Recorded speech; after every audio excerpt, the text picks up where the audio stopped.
At this point, why don't we be upstanding as we welcome His Excellency, the President of this great nation, aje atuelezee umuhimu wa jambo na hafla ambayo iko hapa leo. Makofi ya Rais tafadhali tumpigie. Afya yetu! Afya yetu! Jukumu letu! Welcome, Your Excellency. Asante sana. Tafadhali tuketi chini. Thank you very much. Afya yetu, afya yetu, jukumu letu, jukumu letu. I love it. Mimi nitasoma taarifa yangu baadaye, lakini nimeona ni vizuri hapa tuko na viongozi, Deputy President wetu, Prime Cabinet Secretary, governors wetu, mawaziri walio hapa, makatibu, marafiki zetu wengi ambao wameungana na sisi leo kwa ghafla hii ya muhimu. Leo tunakutana hapa kuanzisha safari ya kubadilisha vile afya itawafikia Wakenya katika vijiji zetu, kila sehemu ya Kenya. Hapa tumekutana kwa sababu kwa muda mrefu tumekuwa tukipanga afya ya kutibu, lakini saa hizi tunapanga afya ya kuzuia magonjwa, na ndio sababu hiyo tumekutana hapa leo. This moment is a moment of a paradigm shift in the delivery of health in our nation.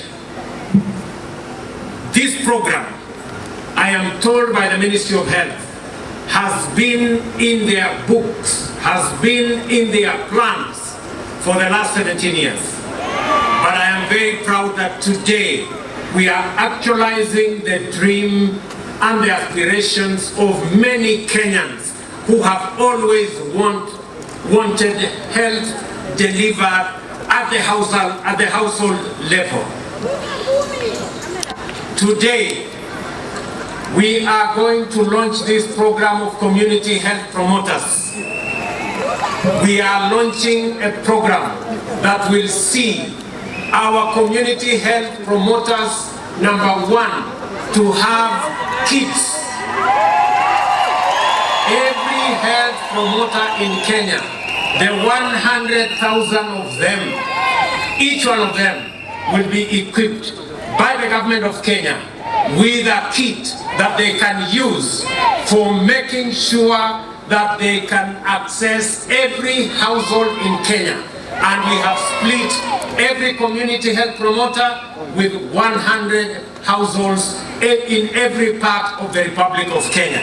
Today, we are starting that journey. Number two, we are also starting the journey to register every household in Kenya so that we can have the information on the health requirements, on the health condition, on the prevalence of whatever diseases in every part of Kenya, so that our health facilities and health delivery will not be based anymore on guesswork, but it will be based on information collected by our community health promoters from every village and every household in the Republic of Kenya.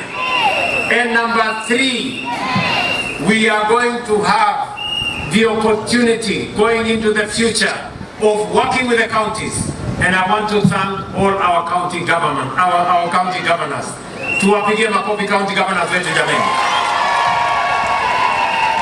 That we are going to partner with them to make sure that our community health promoters have a stipend every month. And we are going to co-share a shilling for a shilling with our county governments, so that these men and women, the good people who have volunteered their time, energy, and resources to make sure that they visit our homes, we are now going to reward them with a stipend so that they can deliver that service in a manner that is consistent with what we all want for the Republic of Kenya. I want to assure Mr. Muganda, is it? Adagala. I want to assure Mr. Adagala that from next month, when we launch this program, your stipend will come on time, and you will make sure that it is paid digitally. Italipwa bila, naambiwa ya kwamba na Adagala ya kwamba saa zingine inachelewa. Sasa mimi nataka niwahakikishia kwamba haitachelewa tena. Tutapanga vizuri.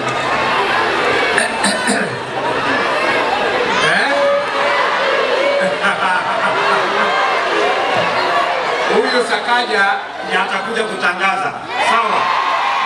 Hapo area. Lakini tumekubaliana county italipa nusu na national government italipa nusu. Sawa sawa.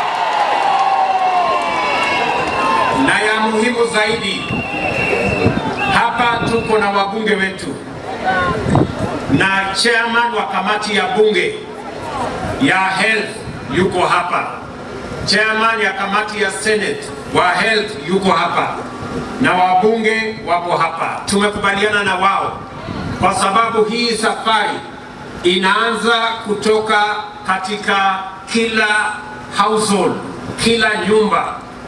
Tutaingia katika dispensary, tutaingia katika health center, tutaingia katika sub county hospital, tutaingia katika county hospital na referral facilities zile zingine, na tumepeleka sheria bunge. Mimi nawauliza wabunge, and I want to thank the partnership of the members of parliament and the members of the senate. They have been immensely helpful. I request you members to work with us to expedite the legislations that we have put in place so that we can make sure that this program is anchored in law, and our entire bottom-up delivery of health is anchored in legislation that is going to make sure that it is successful. We have tried this before and it didn't work because we didn't get it right. We have spent the last 8 months with different stakeholders, with different people, and we have now agreed on a formula, and that is why we have taken it. Wacha sasa nimuite gavana wa Kanairo.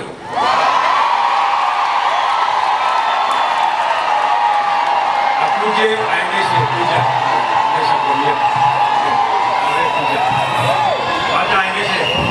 Akuja aendeshe the rest of the program. Namna hiyo. Sawa sawa.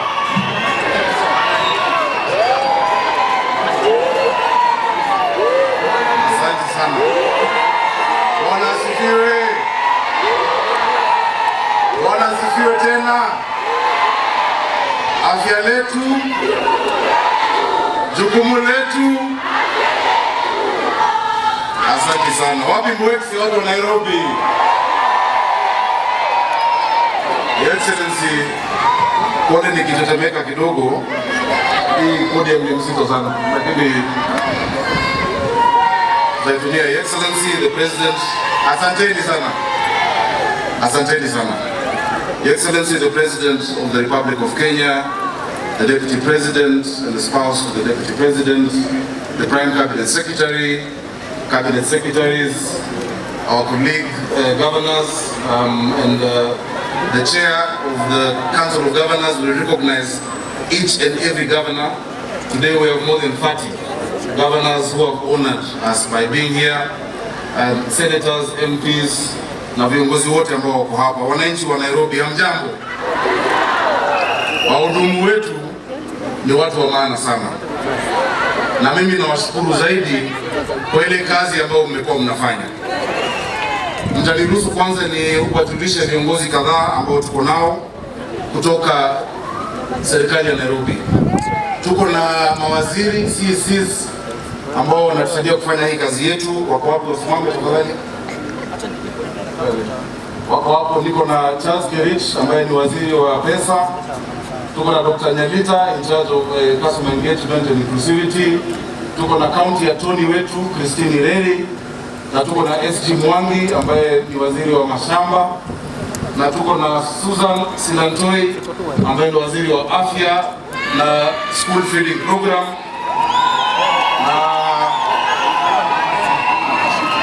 na tuko na county secretary wetu ambaye anaitwa Patrick Anado. Pia tuko na MCS ambao ni lazima niwajulishe kwa sababu hao ndio wamenisaidia Your Excellency kuweza kulipa hawa stipend yao for the last 1 year. Every month they have gotten their stipend ya shilingi 3,500 kwa sababu MCS wetu walipitisha kwa budget. So ningependa MCS wa Nairobi wasimame, tuwapigieni makofi tafadhali. Wanaongozwa na Anthony Kiragu ambaye ndio kiongozi influential in society, such that out of the MCAs I've mentioned, 7 of them are former community health promoters. We have Maina Osama alikuwa CHV, Virginia Waderero PG, Njeri wa Dandora pia ndio alikuwa promoter, Brayo Excellency, unajua Brayo wa Kibra alikuwa community health promoter, Joyce Lugonzo Scholastica wa Ruben hapo hapo alikuwa pia CHP, na Patrick Mwangi pia alikuwa community promoter. Your Excellency, allow me to recognize senators who today have become governors, because Senator Susan Kihika, Senator Mutula Kilonzo Jr., Senator Wamatangi, Senator Lusaka, Senator Orengo and Senator Kangata, together with myself and others led by Senator Zani then, fought this fight for community health promoters to be identified, to be recognized, and to be given a stipend when we were at the summit, such that we passed a legislation.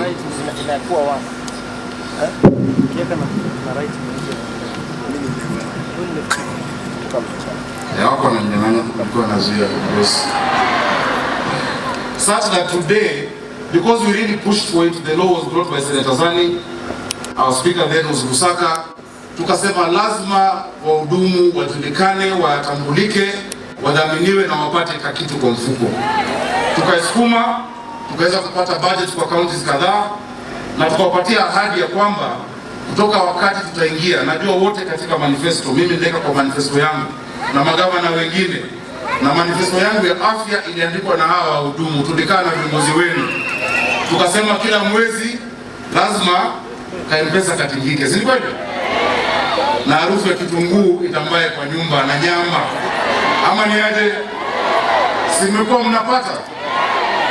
Sasa rais amesema ile ambayo nimekuwa nawapatia pia yeye ataniongezea. So Your Excellency, we are very happy that from what we've been able to give the community health promoters, because an investment in the CHPs reduces even our budget for health in our hospitals. That we don't need to use that amount in our hospitals at the primary level. Kila mtu atakuwa na bag yake, iko na thermometer, iko na glucometer, iko na tablet, iko na vitamins, iko na madawa yote. Mkitembea mtaani muweze kuongelea watu wetu. Your Excellency, before you, you might see only 7,480 community health promoters, but they represent more than 750,000 households in Nairobi that they take care of over here. And so, because before last year, before August when I got into office and when you got into office, Your Excellency, they had been doing this work sacrificially without a shilling. I will ask everybody on this side to stand up and appreciate Kenya's community health promoters who have been doing this on their own. Asanteni sana. Asanteni. Unaona mmesimamia kuonesha kwamba rais wetu na serikali yote tunawatambua, tunawapenda, tunawalombo tofu. Sasa zaidi ya hawa, Your Excellency, pia Ekulombo tofu nikupenda kwa wale wametoka ushago kidogo. Hiyo ndio Kanairo, karibuni Kanairo. Your Excellency, amongst this we also have part of the Green Army. Sijui kama kuna vijana wa Green Army wako hapa. Green Army hoye! Mko wapi? Wacha nione kwa mikono. Green Army. Your Excellency, remember as promised, we said we will employ our young people to help us clean the city. We have already hired 2,500 youth who for now are helping us with the Niño preparedness and mitigation. And we said because they're clearing drainages, they are clogging areas that were hard to reach, they're also educating Mwananchi on what they need to do. The reason we brought them together with the community health promoters is we need them to realize, and we've told them, that they are one family. The work that they're doing is similar, sorting out our communities at the grassroots level. Asanteni sana, najua kazi tumeanza kuona tayari, Nairobi itakuwa safi. Before we hired them, Your Excellency, the last time environmental officers were hired in Nairobi was the year I was born. Meaning, many of them are now aging, and they're very few. But now with the 2,500 and the 1,000 who are coming, this city will come back to being the green city under the sun that it used to be. Asanteni sana. Finally, Your Excellency, before I now invite the next group of speakers, as I call them one by one, ningependa community health promoters tusimame ili tutoe ahadi yetu. Leo nimevaa hii reflector kwa sababu mimi ndio community health promoter number 1 wa Nairobi, ambao watakuwa kwa mstari wa mbele kupambana na mambo ya afya. Mheshimiwa Rais, miaka 60 iliyopita waanzilishi wetu wa kitaifa walisema kwamba wana changamoto 3 ambazo ni lazima tupambane nazo. Changamoto ya kwanza ni umaskini. Changamoto ya pili ni kupambana na ujinga, na changamoto ya 3 ni kupambana na ugonjwa. Kwa hivyo tukiwa hapa, hao wahudumu ambao wako mbele yetu na wengine wakiwa katika sehemu mbalimbali za kitaifa wanaidhinisha kwamba tangu tuanze hiyo safari, hizi changamoto bado zinatusumbua. Changamoto ya kwanza ya umaskini, Mheshimiwa Rais, unapambana nayo, na pia umeweka ile hustler fund ambayo ni ya kusaidia mambo ya kiuchumi. Kwa mambo ya elimu, serikali yako imetoa budget ambayo haijawahi kuonekana ya bilioni zaidi ya 630 kupambana na mambo ya ujinga, kuelimisha watu wa Kenya. Na sasa tuko hapa wewe kuzindua nafasi hii, wahudumu wakipata vifaa vya kutumia kusaidia jamii zetu.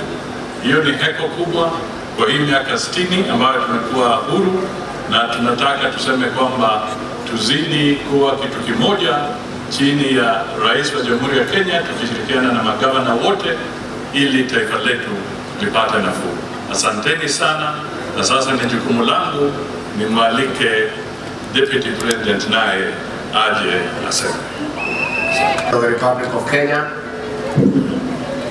and Commander-in-Chief of the Defense Forces, I've chosen to speak from here because there has been serious breach of protocol. The state podium is reserved for the head of state, but I want to exonerate all those who have spoken there because it is the president himself who invited them to speak from there and breached protocol. And as a man who was in uniform, I politely declined the invitation by the president to break protocol, and I will speak from here. And you know, those of us who work around the president, we have a very difficult task of overseeing the transformation of a hustler into a president. That is why the president is breaching protocol, because much as the hustler nation propelled one of them to State House, it is very difficult to get the hustler out of him. And that is why he is quite comfortable to get everybody to use the state podium. Your Excellency, our President, today is a very important day for this country and for your administration.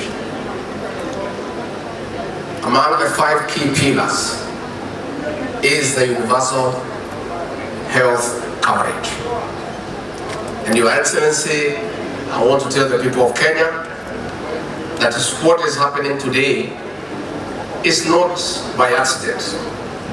It is 1 year of hard work by the President, and I want to confirm the President has held countless meetings, day and night, with officials from the Ministry of Health, our international development partners, and other stakeholders. And Your Excellency, this intervention at the level 1 of intervention is a clear demonstration that you are determined to transform this country through the bottom-up economic transformation agenda. That is why this intervention is at the lowest of the pyramid, mashinani where wananchi are. Your Excellency, it may look expensive at this stage to provide the equipment and to give stipend to the community health promoters. But Your Excellency, you are well informed that this is short term. Going forward, the cost of preventing a disease is 9 times to cure the same disease. So this is a temporary measure, and in 5 years' time, through this intervention, the cost of curing diseases in this country will come down by 50%. So again, this is an intervention that is geared towards the economic transformation of our republic. For the health care promoters, I want you to pray for President William Ruto, because for many years, nobody has ever remembered you for the voluntary work you have been doing. Our President, because of being a grassroots person and understanding the ground and the people down there, was quite aware of the struggles our promoters have gone through by volunteering their services, yet their families to fed. Your Excellency, continue listening to the bottom. Continue listening to the grassroots people. And that is how you are making decisions that are well informed and grounded with the ordinary wananchi. As I wind up, before I call the President, the Governor of Tharaka Nithi talked about El Niño. The Meteorological Department has told us that now they have scientific information that we shall have El Niño. And Your Excellency, further to your directions, I have convened this Thursday at 10 a.m. the National Emergency Response Committee, so that we can now discuss the level of preparedness, so that we don't get caught flat-footed, and we prepare as a country how to deal with the expected emergencies arising out of El Niño. In that meeting, Your Excellency, we have called the Ministry of National Treasury because of the financial implications, the Ministry of Water and Sanitation, the Ministry of Environment, the Ministry of Agriculture and Livestock Development, the Ministry of Asal, the Ministry of Interior, the Ministry of Health, the Meteorological Department, the Drought Management Authority, the Kenya Defense Forces, the National Police Service, humanitarian agencies like Red Cross, international organizations, our development partners, and most important, all the 47 county governors, because in one way or another, they'll have to work with the national government to deal with the various challenges that will come with El Niño. The governors who are here, you'll find a formal invitation when you go back to the office, but this address forms again as a way of inviting you to create time and come for that meeting. The governor, Nairobi, is very critical. There are drainage challenges in this city and other cities of Mombasa, Eldoret, Nakuru that we need to prepare. We need to work together between the national government and the county government so that as a country we prepare for the challenges that will come with the Niño, and we have sufficient information to the people of Kenya, those who are on high ground, those who are in areas that are prone to floods. There is adequate information to the people of Kenya so that everybody can get prepared to deal with the expected emergencies and challenges that may come with El Niño. With those very many remarks, I now want you to stand. We invite our President to the state podium to address the gathering and the people of Kenya. Karibu Mheshimiwa Rais. Asante sana. Tafadhali tuketi chini wale wako na viti. Pongezi sana Bwana Rigiji. Tumpigie makofi kwa kuongea Kiingereza kizuri.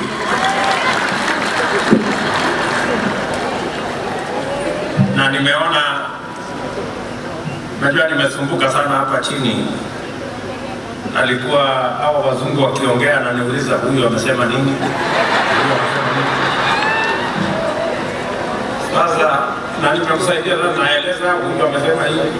Sasa amesimama hapa ameongea tena ile Kiingereza, nikashangaa sasa huyu kumbe alikuwa ananienjoy. This is a very special moment in the history of public delivery in our country.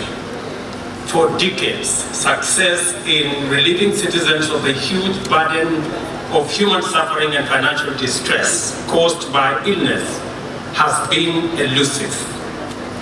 The main reason for this is that our health system devoted itself exclusively to the provision of curative services and primary health and gave minimal attention to prevention and promotion of health interventions that begin at home, often before the onset of serious illness.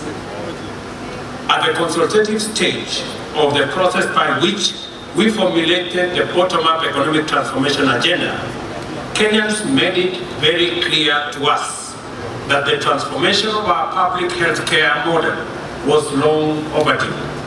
Despite appreciable progress in enhancing the availability of healthcare infrastructure, technology and personnel access to curative health remained difficult and the cost so high that many thriving households have been plunged into serious financial trouble by the illness of a single family member. 36% of our citizens are at risk of being impoverished by the catastrophic financial burden of serious illness. And in fact, statistics show that 1 million Kenyans every year sink into poverty because of chronic illnesses of their family members. Kenyans therefore expressed their yearning for a new approach to healthcare, one that saved costs, simplified the means of actualizing the fundamental constitutional right to the highest attainable standards of health set out in Article 43(1)(a), and we met them directly halfway at their point of need.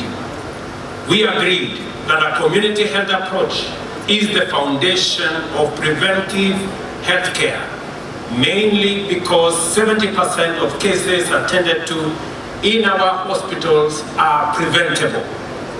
At the same time, every shilling invested in community health has a return of 9 shillings saved in curative healthcare costs.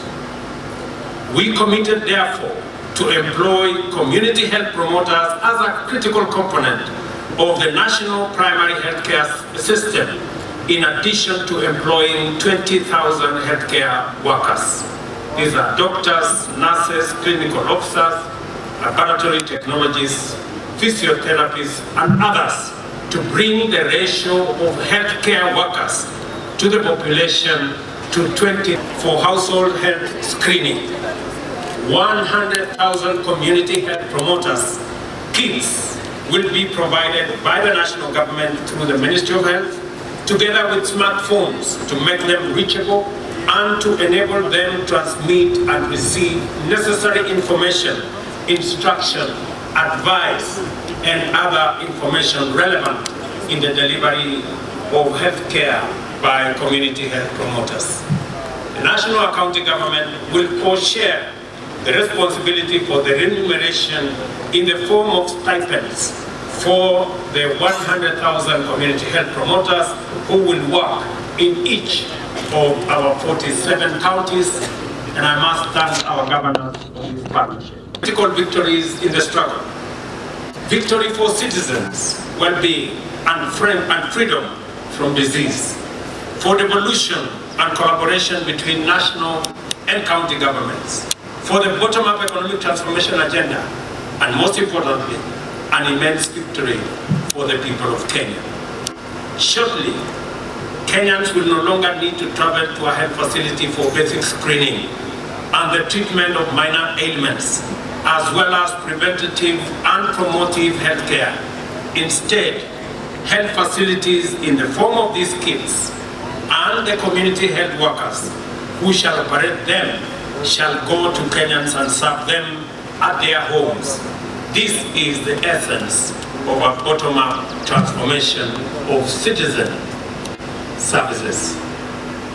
I urge community health promoters and healthcare workers to serve Kenyans with zeal and motivation, and to be compassionate, respectful, gentle, and thoroughly professional. I urge them to remain focused on helping our nation win the struggle for freedom from disease. I also take this opportunity to express my appreciation for the patriotism of our county governors, whose dedication to this partnership has been exemplary. And I have made a commitment to our governors that they have my personal and they have the national government's support as they work tirelessly to make sure that we keep our country safe from disease. I want also to assure our county governments that they have our collaboration as we deliver to the people of Kenya. My commitment, the commitment of the national government, is for us to succeed as a nation. It doesn't matter who takes the credit. Whoever wants to have the credit, they can have it so long as we deliver public service and we deliver on this health commitment that has been elusive for many years. I also want to thank our members of parliament. They have been exemplary. They have worked with us, they have made a commitment, they have already interrogated all the bills. I am happy that they are going on with public participation in Turkana and in other areas, and I want to assure Parliament that the executive, both at the county and at the national level, will make sure when the pieces of legislation become law, we will ensure that we keep our part of the promise to make sure we deliver health at the very bottom to every Kenyan and be organized from the dispensaries to the health centers, to the sub-county hospitals, to the county hospitals, and also to the referral hospitals that we have across the country. We have legislation that will now underpin our health delivery systems across the country, in every county and nationally. With this spirit of collaboration between the two levels of governance, only the sky is the limit, as they say. It is now my pleasure to launch the nationwide exercise to distribute 100,000 community health promoters kits to 47 county governments for further deployment. And it is my expectation that this partnership, this collaboration, and I want to thank our partners, UNICEF, Johnson & Johnson, CIF are a great partner to us. I want to specifically thank CIF for helping us with the kits that we have, their partnership and commitment, World Bank, Safaricom, and all the people who have made this possible. Each and every one of you have made an immense contribution towards what we are witnessing here today. The journey has started, and I am sure we will get there. Thank you very much. My very best wishes. I look forward to launching formally the next phase of this program on the 20th of next month. Mjue tuko pamoja na nyinyi. Sasa nyinyi mtaenda kushughulika na kila county, na kila kijiji, na kila mtaa, na kila kona ya Nairobi, na mimi naamini ya kwamba nyinyi mtatupatia heshima ya kufaulu kwa sababu tunawaamini. Ulisema kulabato? Tunawanombo tofu. Hiyo tuko hapo. God bless you and God bless our great country Kenya. Asanteni sana. Asante sana Mheshimiwa Rais. We have only 3 more items that we'd like to do. The first one is a handover of the checks, where we would like to have you hand over. Kindly let's remain seated so that we're able to do this with your kind request. So we'll hand over the checks. The first check that is going to be handed over is one for 3 billion Kenyan shillings.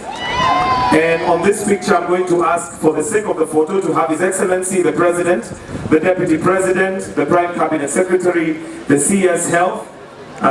Let's take it to the middle, right there. And have His Excellency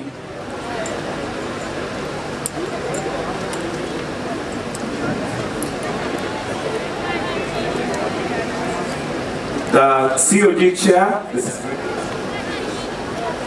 Prime Cabinet Secretary, the CS Health, Treasury as well.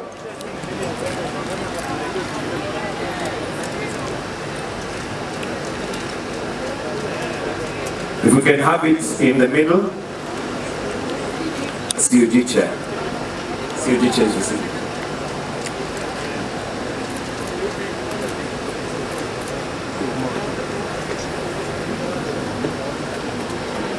We have the Nairobi County one coming.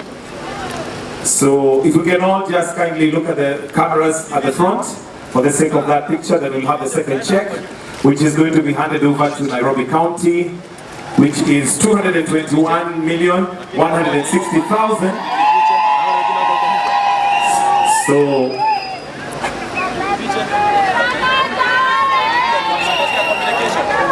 and this is 221,160,000 to be handed over to Nairobi County government. Inaonekana haina signature, lakini itasainiwa. All right, for the sake of the picture, if we can kindly just look forward and have that picture taken.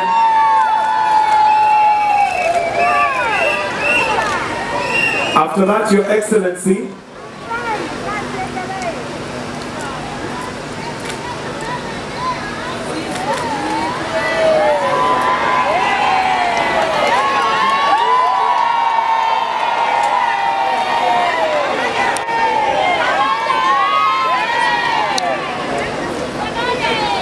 Your Excellency, with your permission, would also like to have a special picture of His Excellency the President taken with the CHPs. I'll request that we put the umbrellas down. I'll ask His Excellency and His Excellency to join them there.